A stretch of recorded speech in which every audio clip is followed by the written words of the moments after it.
Hello.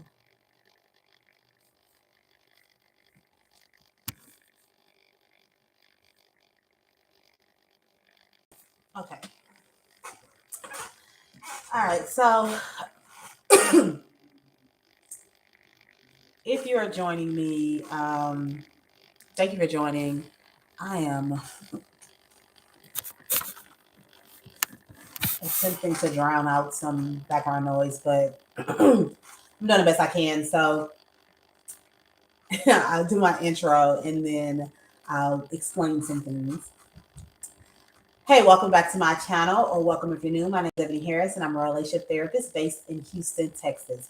So, today is February 6th. It is 3 o'clock. I'm supposed to go live at 2 o'clock. And last week I did not go live, and I'm pretty sure I posted it in my little community thing, but I was sick, sick, sick, sick, sick. I was sick. I got started to feel a little off on Saturday, Sunday. I was down, high fever, not feeling well. Took a COVID test that said negative, but I just wasn't feeling well. I thought I'll be better by Monday because typically, like when I get sick, I get like a quick. But Monday, I still wasn't feeling great. I started feeling a little bit better Tuesday, I think, or I psyched myself into thinking I was feeling better.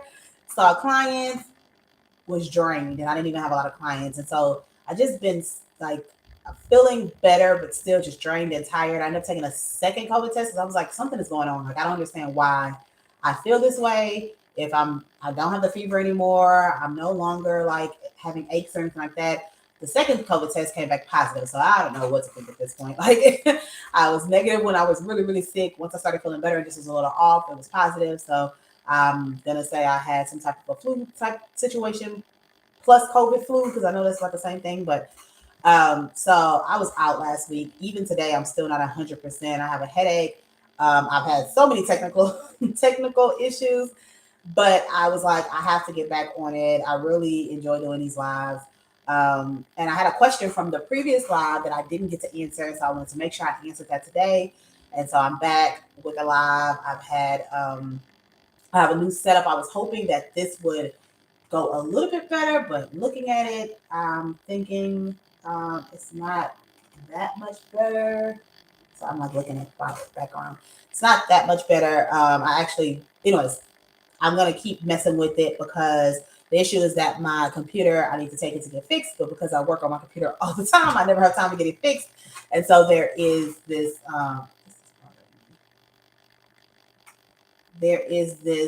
buzzing happening on my computer. And so I have a desktop that I was trying to use, but the desktop, I've been trying to go live for an hour and it would not connect me. So I'm new to this. I'm not new to this. Let me not pretend like I'm new to this, but the consistency of it and then the technical issues, I just have to figure it out as I go on.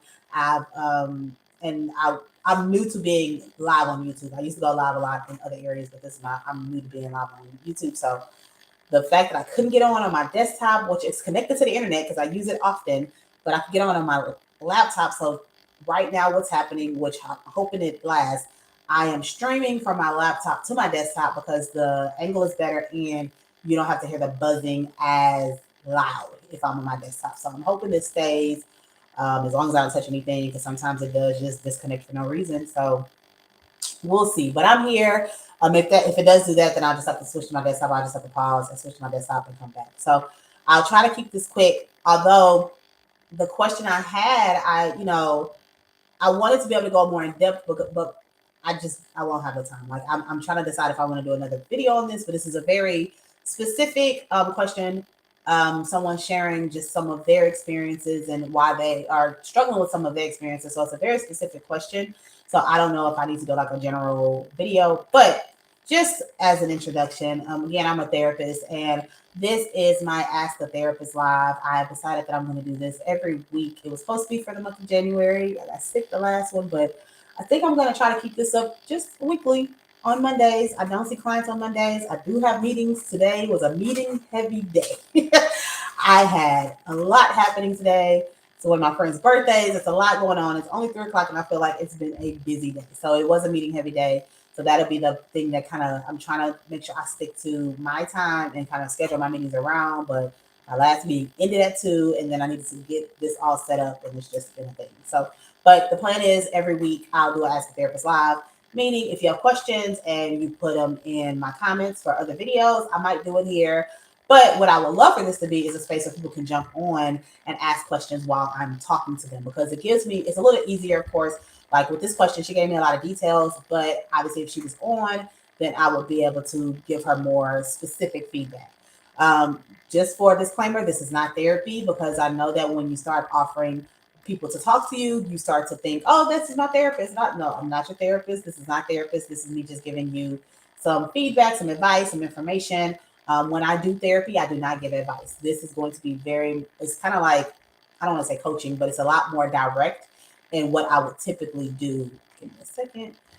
What I would typically do in a therapy session. So, not therapy in no way, shape, or form. I'm just giving you information based on my experience, based on what I know from, yes, my therapist brain, from the information and education I have, but this is not therapy. Just gotta say that. Gotta be clear with that. Okay. Okay. So let me get into this question. She had tried to put it on the last one, the last live, but I think when we're live, you can't have very long questions. They only allow so many characters in the live chat. So she ended up putting it in the comments. So if you want to leave a question, you can always leave a question in the chat. But if that's too long, then just leave it in the comments and I'll do it for a future live. And let me actually pull up, because the way I have this set up, I cannot look at the chat.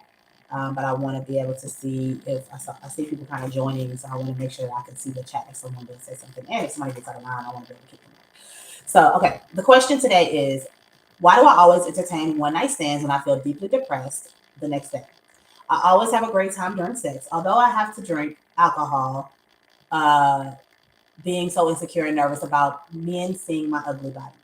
The following day after sex, I long for the guy and I can't get them out of my head, even when I do not know them, I think of them all day, crying and longing for days, sometimes weeks, even though they never reach out. I end up feeling lonely and pathetic, but I love the excitement of sex with a stranger and the attention that goes with it.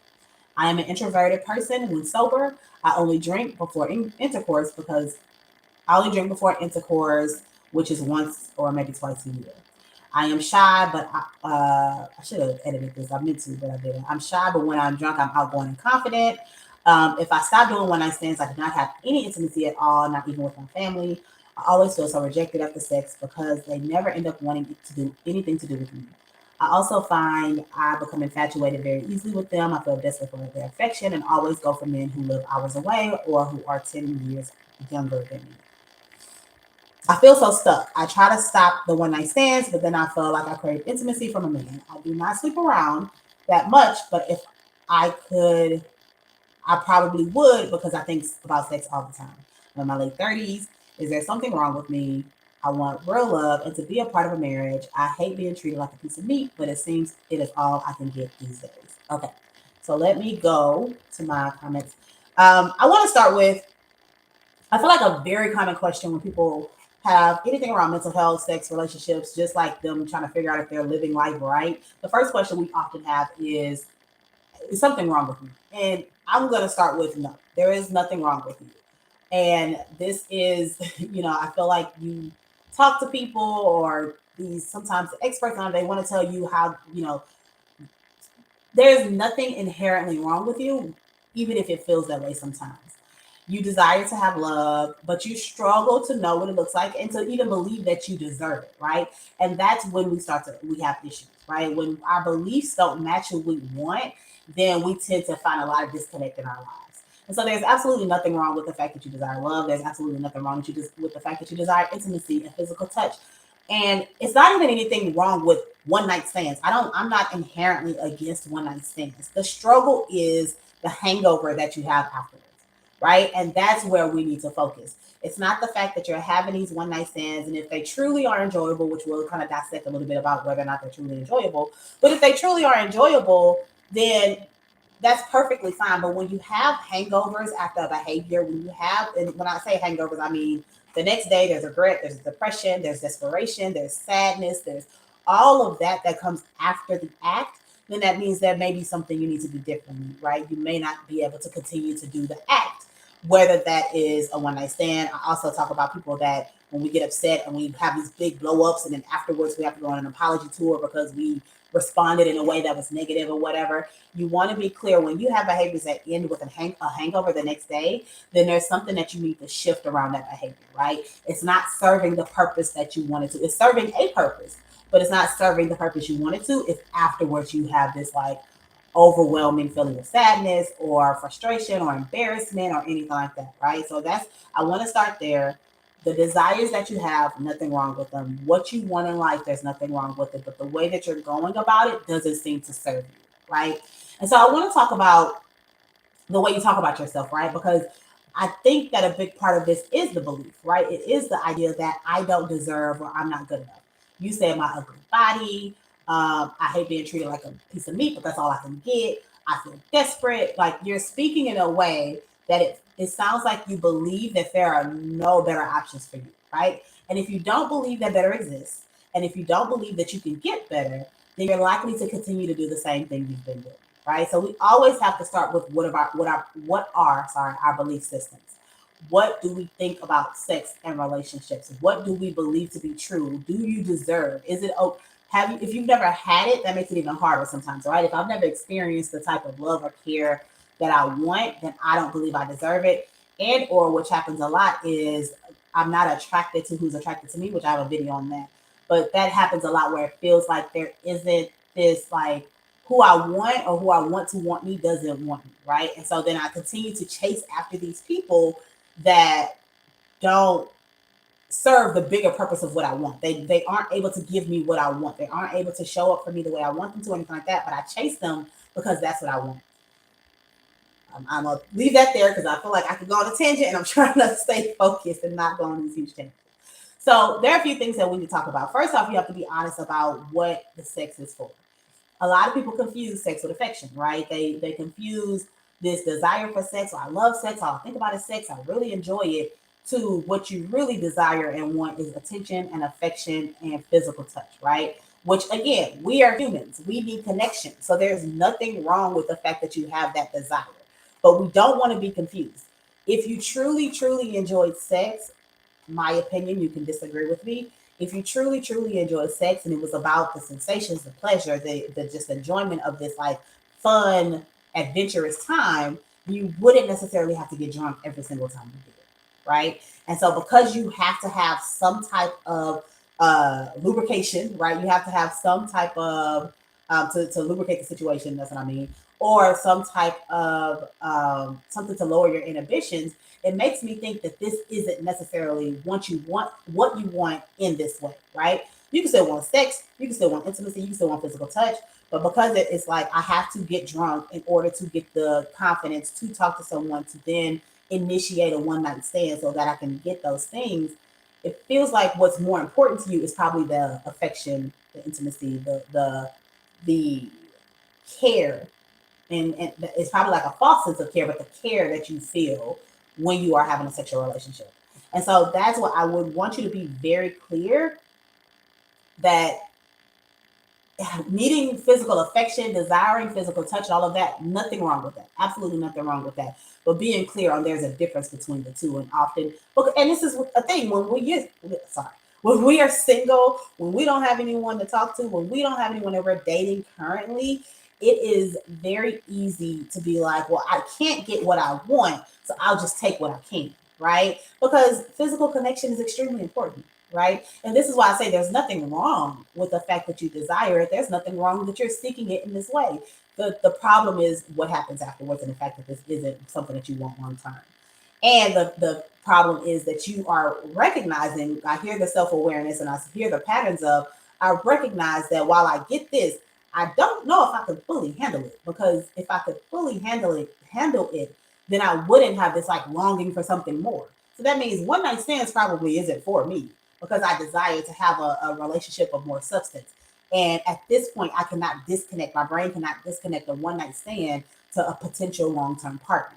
And those are two very different things. Again, let me do my disclaimer. It does not mean that you cannot have a one night stand turn into a long term partnership, but both people have to be on the same page. And it's not a common occurrence, especially the way that it sounds like you're going about it, which is I'm getting drunk, the attention, like I'm probably becoming more sexual as I get drunk. I'm tapping into my sexual side, which means the message I'm giving is I'm interested in a sexual relationship, not anything long term. So it's unlikely that that person is then going to be able to switch their brain and be like, okay, maybe this could be something long term if they haven't seen any reason to invest in anything long term. So again, it's completely okay for you to desire sex. I think one of the things you said is if one night stand stop, I do not have intimacy, not even from my family.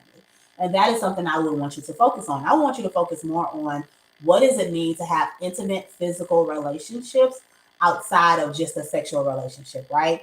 If your family is not a touchy family, if it's not like we're not a physically affectionate family, I get that and I understand that. That means you may have to seek relationship with people that may be more physically affectionate, that may be more emotionally affectionate, because maybe you don't always need the touch. Maybe it's not somebody that you get to lay on or give hugs to. Maybe it's someone saying nice things to you. You know, maybe it's someone that you feel comfortable with, like being vulnerable with and all of that. And so I think a lot of times we have to really figure out like what and it sounds weird, but what can I do instead of the things that's causing me harm or causing me pain, right?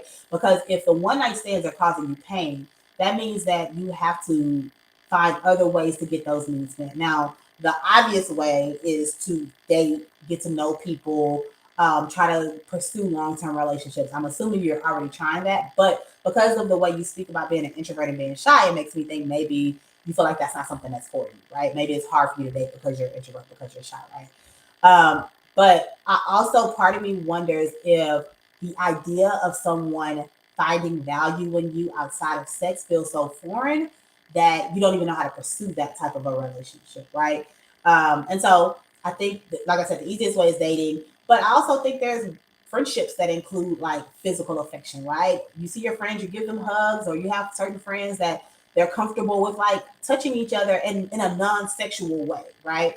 And so I think, you know, again, you might have to find people that are comfortable and it takes time for you to get there. Obviously, you're not meeting a friend and like for the first time, like, hey, nice to meet you. Give me a hug and let's hold hands. But, you know, just being aware that that is one of your love languages. And so that may be important, even in platonic friendships, to have people that you can be affectionate with and kind of feel that comfort with, somebody that you can like lay your head in their lap and they'll do your hair, twist your hair.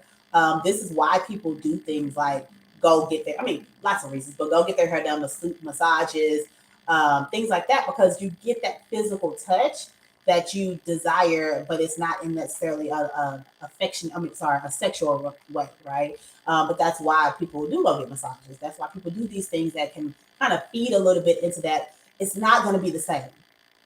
And I want to make it clear, it's not going to be the same as something related to a sexual touch, but you might be surprised how it can still feed that need to be touched, right? How going to get a massage once a week, once a month can feel that need of having someone's hands on you, and someone that's their job is to release stress from you, right? Which a lot of people try to use sex for as well. So just think about that. Like think about other options when it comes to like getting that physical need met, getting that physical touch, because again, it doesn't fully sound like it's all about the sexual part of it. I also wonder if you're not comfortable being desired, or you're not comfortable with people, like choosing people that you feel safe around, because it feels like you're purposely choosing people that are unavailable, right? You said, I tend to go for guys that live hours away, or that are 10 years younger than me, right? And it sounds like when I talk about my video on why do I attract unavailable people, oftentimes I feel like sometimes we go toward people that are unavailable. Like if someone lives hours away and you know that you desire to have a close relationship, you know that you desire to date someone and be in a relationship with someone, dating someone or even having interactions with someone that's hours away is basically you literally are putting a block in front of what you want. You're saying, I want this, but I'm gonna pick someone that makes it almost impossible for me to have it, right? And that makes me feel that you're not as comfortable with um, being desired, being loved, being cared for. And so you purposely choose people that are further out than what you would want, right? You choose people that are less available, less able to give you what you want. I choose someone who's 10 years younger than me.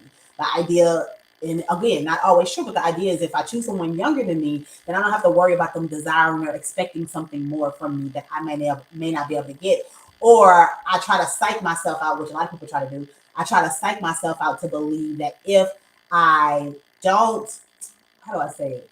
if I choose someone who's unavailable, then I won't fall for them, which is not true, right? Obviously, it's not true. You choose one night stands, you choose people that are farther away, you choose people that are younger, and you still have this desire because you desire to be with someone. The first person that gives you this attention, now you're thinking like, well, maybe I can make it work. Maybe this could be the person. All of that, right? And so I want you to be mindful of how your behaviors, what they're saying, right? Your belief system, how you're showing up, what is that saying? Because it's basically saying that I don't believe I deserve something more. I don't believe something more exists. And I mean, yes, I don't know how to get there, right? That's a big part of it. But I also think that, and this is always when I say this, I always feel kind of like easier said than done, right? But when we continue to just accept whatever is in front of us, you are basically speaking to, I don't deserve anything different than this. And so then you're just going to keep receiving that same thing. You can call it manifestation or belief in the universe, or you can just call it habits and patterns that we tend to do. However, you want to speak to it, there is something that calls you to what you're comfortable with, which is unavailable people, um, which are situations in which you've already kind of set yourself up not to get what you're saying you desire. So I have so much more to say about that, but I didn't want to one, it's hard to kind of conceptualize it all because I don't know family history, I don't know relationship history, but based on what I hear, I can kind of make some assumptions. I could assume that there hasn't been a lot of spaces where you felt safe and loved and valued just for being, not because you didn't do for somebody, show up for them, give them something, right? It sounds like there's this belief that you only are valuable when you can give to someone else, meaning I can have sex with them or I can show up for them in a certain way or I'm doing something, right? Versus just recognizing that by just being on earth, you are valuable. By just being alive, you should be able to find spaces where you feel safe and comfortable and loved and cared for. A lot of times when we don't have those experiences growing up or in our earlier relationships, we start to believe that all we're worth is XYZ, right? I think a big thing you want to start is identifying what your beliefs are when it comes to sex and relationships, sex, love, marriage, relationships, all of that. And are these your beliefs, right? Are these things that, like, because of my experience and because of what I know to be true and because of what I see around me with my family and friends, like, this is what I believe? Or is it solely based on your upbringing? Is it solely based on what you've heard or what you've seen on TV and things like that, right? Because sometimes we have these like core beliefs. Like, I believe, I'm trying to think of an example. I'll speak for myself. So previously, I had this core belief of I can be financially free, successful, and not be stressed out by money. But when I look, so that's what I thought. Like, these are like when I was logical and I'm writing down my beliefs, or when I'm talking about it, like, yes, money is it's everywhere, and I attract money, and money is easy to have, blah, blah, blah. But when I went into like deeper looking into my money habits, when I went into looking into my family history, what I noticed is that that's not really what I really believe, right? I believe that money is hard, money causes you stress, money created discourse within family units because that's what I saw growing up. And so until I was able to really identify, like, no, these are really your beliefs, but they're not even yours. Like, you got them from other people, you got them from other conversations. Once I was able to identify that, then I could start to let go of those beliefs and really lean into the beliefs that I actually wanted to have and that I knew to be true. But so much of my life was telling me in the past that that's not the case, right? And then once I started to lean into my new beliefs, I'm like, okay, no, that's not even mine. That's because of my family history. That's because my parents had certain relationships with money or certain relationships with people. This is why they act the way they do with money. But if I truly believe that money, it comes in abundance and I can be successful when it comes to my finances, I can grow and build my finances, and I have to start acting in that way, right? And then I started making decisions that lean more into that. So recognizing that we have beliefs and they come from all different places. They come from my families, they come from my friends, they come from TV, they come from my previous experiences. But if it doesn't align with what you want, then you have to figure out how do you let go of those beliefs and how do you form new beliefs. You have to start identifying, like, this is what I want to be true for me. So in order for me to know, if I know that I want love and marriage, if I know that I desire love, okay, thank you. Thank you for that clarification. If I know that I desire love and marriage, then that means I have to believe that there are people out there that are worthy of being married, right? There are people out there that will treat me the way I want to be treated in a marriage. And I think there's a protection there as far as, well, if I don't believe that people will actually treat me that way, then I don't want to ever get close to anybody. And so then I have one night stands and I date people that have a distance or that are far away or things like that. Does that make sense? Let me know. I see you're here, so let me know if that makes sense. And by the way, just FYI, I don't leave the live chat on the other chat just because I know we will talk about personal stuff, and so I don't want to have the live chat there for people to like look at later on. So, um, I have been abused sexually and physically and mentally by family and ex-partners. Thank you for sharing that. You're 100% right. I always have to give to get what I feel I deserve. Right. And so that becomes the belief, right? One, there's always people out to get you. There's always people not out to get you because that sounds very like menacing, but people desire to gain something from you, which is why they have you around. And so then it feels like I have to always be doing to keep people around, right? And so that has to be some type of a shift in that belief where you start to, how do you shift it to believe I deserve no matter what? I deserve goodness, I deserve love, I deserve safety, right? All of that. And one of the things that you said is that it only happens about 1 or 2 times a year. And so I want you to be more intentional when we're thinking about a one night stand. Again, I'm not inherently against one night stands. I'm against the hangover. I'm against the afterwards feeling miserable and sad. And I don't want that for you, right?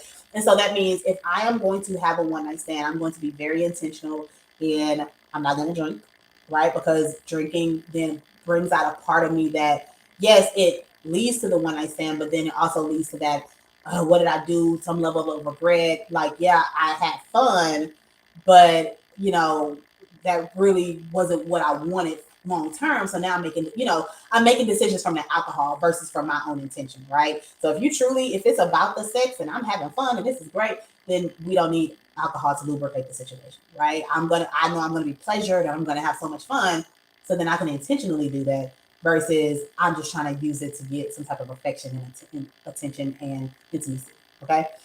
Um, and so I want you to, if that's the case, and it feels like, okay, look, I'm not ready to do that. I know that for me to even have a one night stand, I have to have alcohol, I have to be drinking. Then I would say we have to hold off on the one night stands. And during the time, and I get it again, completely understand the need for physical affection, the need for touch, I get that, right? But in the time in between, the thing is we have distance of times in between, so that's helpful. But in the time between, I want you to tap into what other ways can I get that need met? What other ways can I have physical touch with people, right? And is it, like I said, is it a massage? Is it getting my hair done? Having a friend, if I do have people I trust, ask them like, hey, can you touch my hair? Can you, you know, or can you help me push, whatever? Like maybe you can't afford to go do it that way, but if you have people that you feel safe with, there may be some exercises that you can do to help you feel more comfortable in your body, because that makes me, when I hear about the alcohol and that kind of stuff, it makes me think that there may be some issues with being comfortable in your body, especially when you make comments around my ugly body, right? And so I want you to focus on your beliefs. I want you to focus on either being intentional around one night stands or not having them right now until you get to the space of dealing with your confidence and your self-esteem, right? You have to tap into your own self-love. You have to tap into your own self-worth so that you're not so desperate to get it from other people. I think, okay. The pause, I wasn't sure.